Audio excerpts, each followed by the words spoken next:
কেমন আছেন? জি, আমি ভালো আছি আপু। আপনি কেমন আছেন? ভালো আছি প্রিয়ন্তী।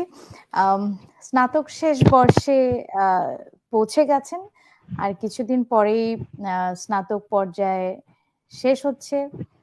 জীবনের আরেকটা নতুন অধ্যায় শুরু হচ্ছে। কিন্তু এই যে জীবনের বাকি যেই পথগুলো আসলে পেরিয়ে আসলেন ছোটবেলা থেকে, সেই গল্পটা একটু শুনতে চাই। একদম ছোট প্রিয়ন্তীর চট্টগ্রামের এশিয়ান ইউনিভার্সিটি ফর উইমেন এ ভর্তি মানে হওয়া পর্যন্ত যে গল্পটা, সেটা একটু শুনতে চাই।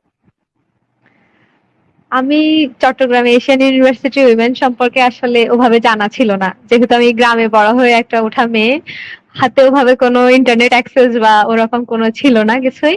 ছোটবেলায় পড়াশোনার প্রতি বেশ ভালোই আগ্রহ ছিল, যেহেতু আমার বাবা প্রাইমারি স্কুলের শিক্ষক।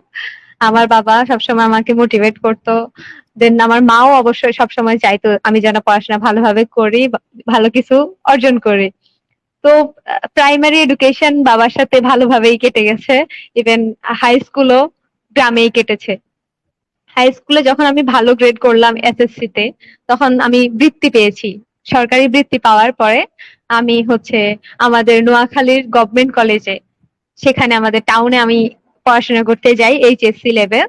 সেখানে পড়াশোনা শেষ করার পরে হচ্ছে ঢাকায় আমি কোচিং করি বিভিন্ন পাবলিক ইউনিভার্সিটিতে অ্যাডমিশন দেওয়ার জন্য। কিন্তু আনফরচুনেটলি তখন পড়াশোনা বেশি প্রেশার নেওয়ার কারণে বা কিছু আমার পাবলিক ইউনিভার্সিটি কয়েকটা পাবলিক ইউনিভার্সিটিতে অ্যাডমিশন দেওয়ার পরে ওভাবে হয়ে ওঠে নাই।